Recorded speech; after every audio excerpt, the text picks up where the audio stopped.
Hello hello, मैं हूँ प्रणव और आप देख रहे हो मेरा यूट्यूब चैनल स्कॉलर स्टूडेंट। तो आज की हमारी कथा का नाम है रिसोर्सेज। तो चलिए अपने कथा की तरफ आगे बढ़ते हैं। सबसे पहले मैं यही कहना चाहूँगा, जितने भी मेरे वीडियो को लाइक नहीं किया लाइक कर दो, ठोक दो यार, लाइक ठोक दो।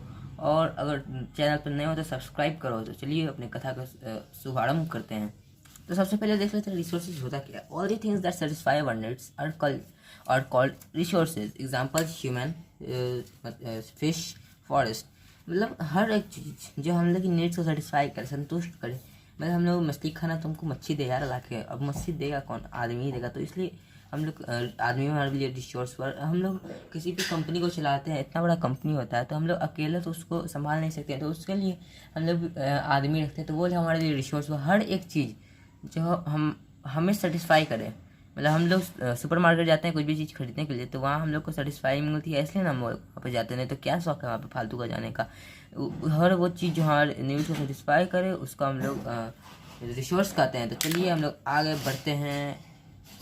आगे रिसोर्स के जितने भी टाइप हैं वो देखते हैं, कितने कैटेगरी में बांटे गए हैं वो देखते हैं, क्लासीफाइड कैसे किया गया है वो देखते हैं। तो चलिए आगे बढ़ते हैं। अब हम अपने कार्यक्रम को आगे देखते हैं। टाइप्स ऑफ रिसोर्स में पहला आता है classification on the basis of origin. Classification मैंने लिखा है, बहुत लंबा चौड़ा वर्ड था इसलिए मैंने छोड़ दिया उसे। On the basis of origin, origin मतलब कहाँ से वो आया। तो बायोटिक और एबायोटिक। बायोटिक वो जो बायोटिक वो होता है जो एकदम जिंदा हो और हम लोग को नेचुरली मिला हो। और इंग्लिश में बोले तो things that are provided by nature and are living things. मतलब जो हम लोग को नेचर के थ्रू प्रोवाइड हुआ है और वो लोग लिविंग थिंग्स है। मतलब फॉरेस्ट, ह्यूमन, फिश, फ्लोरा और बहुत सारे चीज़ जो भी लिविंग थिंग्स है उन्हें हम लोग बायोटिक रिसोर्स कहते हैं। अब हम लोग देखते हैं अबायोटिक क्या होता है। that are composed by nature and that are non-living things. Example सूरज, चंदा मामा, सूरज चच्चा, सितारा, ये सब एबायोटिक रिसोर्स है जो नेचर से तो मिलता है हमें, बट वो नॉन लिविंग थिंग्स होता है, उसे हम लोग अबायोटिक रिसोर्स कहते हैं। अब हम लोग अपनी कंटिन्यूड एबिलिटी पे देखते हैं। तो देखते हैं हम लोग कंटिन्यूड एबिलिटी पे क्या क्या है। तो on the basis of continued ability पे हम लोग का पहला है रिन्यूएबल रिसोर्स। रिन्यूएबल रिसोर्स वो होते हैं जो, तो इसमें हम लोग का the thing which are renewed again and reproduce by physical, mechanical और chemical process. Example solar and wind energy.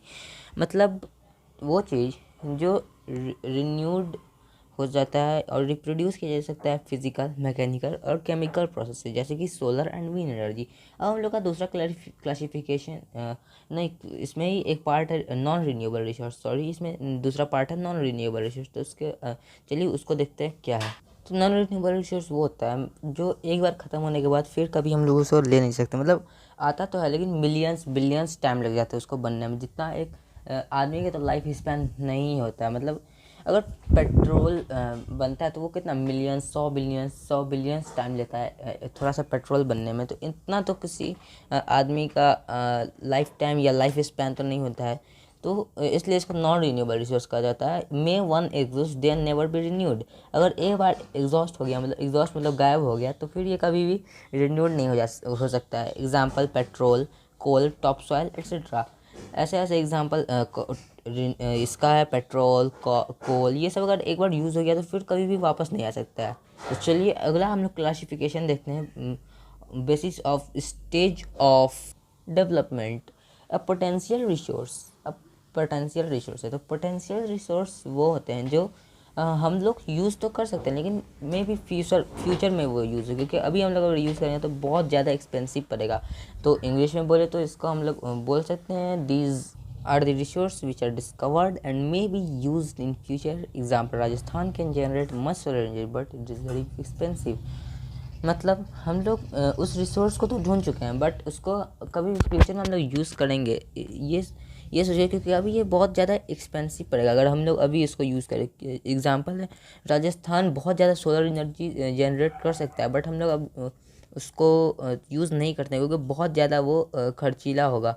इसलिए हम लोग अभी भी कोयला से बिजली बनाते हैं। खैर छोड़ो, हम लोग उतना आगे कहाँ हैं।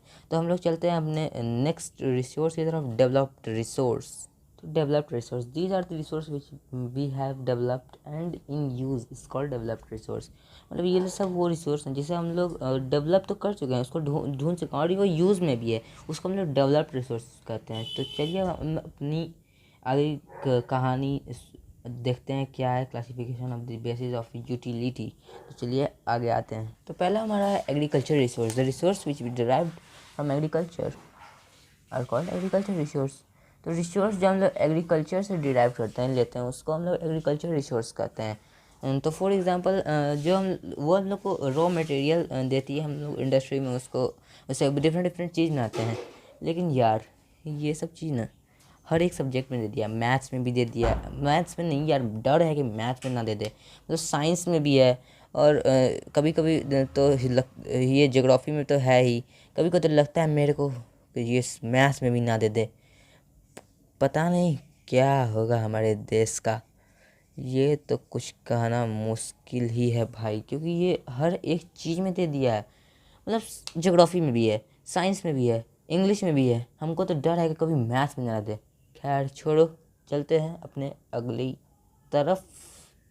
तो एनर्जी रिसोर्स जो एनर्जी बनाने के लिए यूज़ होता है, जो use for generating energy, example coal, petroleum, natural gas, fuel etcetera.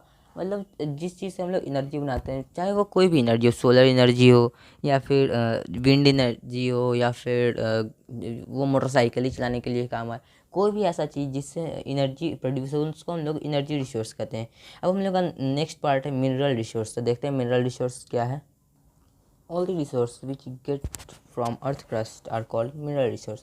हर एक वो रिसोर्स जो हम लोग अर्थ के क्रस्ट में से पाते हैं, उससे हम लोग मिनरल रिसोर्स होते हैं। अब अर्थ के क्रस्ट में से निकाल के उस प्रोसेस जाता है, उस प्रोसेस को हम लोग माइनिंग कहते हैं। शायद वो पता भी ना पता नहीं पता है, तो मैं बता देता हूँ। उस प्रोसेस को हम लोग माइनिंग कहते हैं, जिस प्रोसेस से हम लोग अर्थ क्रस्ट में से कुछ भी चीज़ निकालते हैं। एग्जाम्पल हो गया coal, iron, copper, gold, diamond etcetera. अब हम लोग का लास्ट क्लासिफिकेशन है on the basis of originality. अब on the basis of originality देख लेते हैं क्या है।